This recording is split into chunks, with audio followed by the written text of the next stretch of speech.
हानिया बेटा आओ, चाय पी लो। हानिया। जी अम्मी। चाय पी लो, मैंने तुम्हारे लिए फ्रूट चाट भी बनाई है। क्यों अम्मी? आपके पास जब मुलाजिमा है तो आपने क्यों जहमत की? मैं अच्छी तरह समझती हूँ तुम्हारी बात का मतलब। तुम ये तंज करना चाहती हो ना कि मैं बेगम साहिबा बन गई हूँ तो मैं घर के काम में क्यों हाथ डाल रही हूँ, यही कहना चाहती हो ना? ठीक है, मैं बेगम साहिबा बन गई हूँ, इस इज्जत को कायम रहने दो। अम्मी इज्जत ना किसी मोल खरीदी नहीं जाती। आपको इज्जत मिली नहीं है, मैंने इज्जत खोई है। पागल हो गई हो तुम। बात दरअसल ये है कि तुम्हें नासिर के जाने का बहुत गम है, इसलिए तुम मेरे लिए जहर उगल रही हो। अम्मी आप छोड़ें इस बात को। अच्छा, वो जीरक की वालदा आ रही हैं, तुम्हारे अब्बा हॉस्पिटल से वापस आए उसकी मुबारकबाद देने। तो आने दें, मुझे क्यों बता रही हैं आप? हानिया, तुमने 2 साल नूरे को पढ़ाया है, उन्होंने तुम्हारा ऐसा ख्याल रखा है जैसे तुम उनके घर की फर्द हो।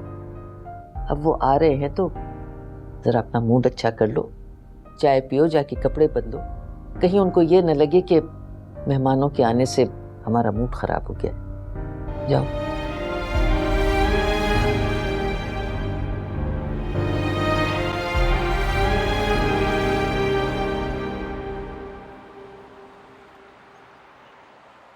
ये जरिया आपका सामान है। तुम्हें जरा सा भी अफसोस नहीं है कि तुम्हारा बेटा आज तुमसे जुदा हो रहा है?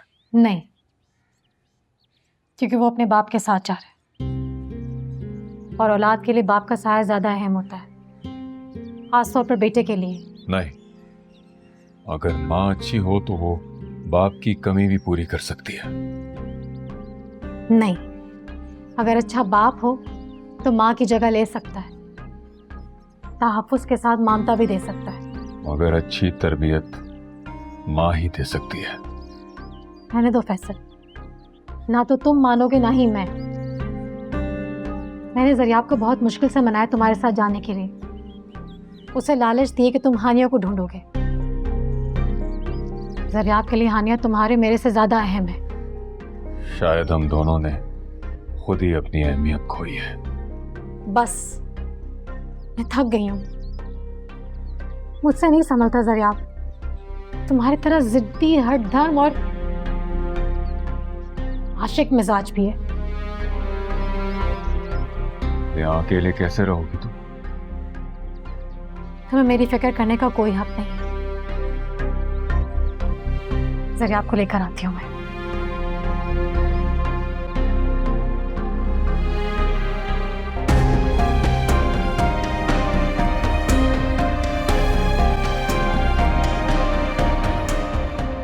जरियाब, आपने सैंडविच भी नहीं खाया,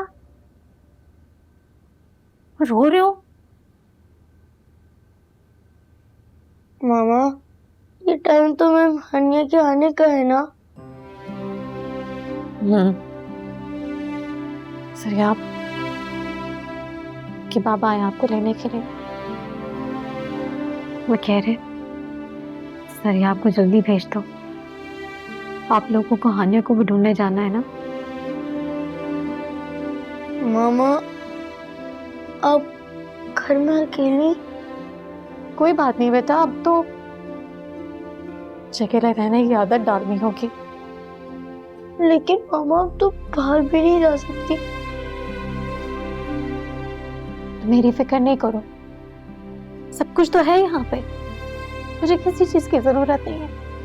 और वैसे भी अब तो हर चीज ऑनलाइन मिल जाती है।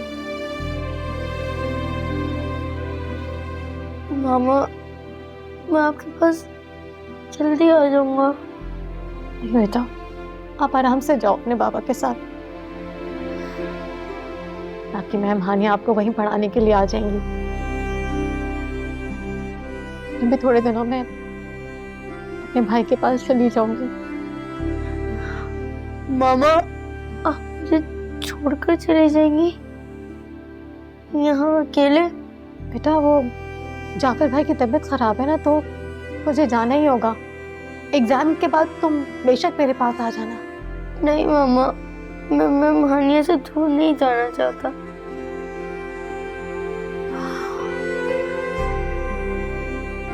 ठीक है बेटा, जाओ तुम। सर आप जी इधर आओ मेरे पास।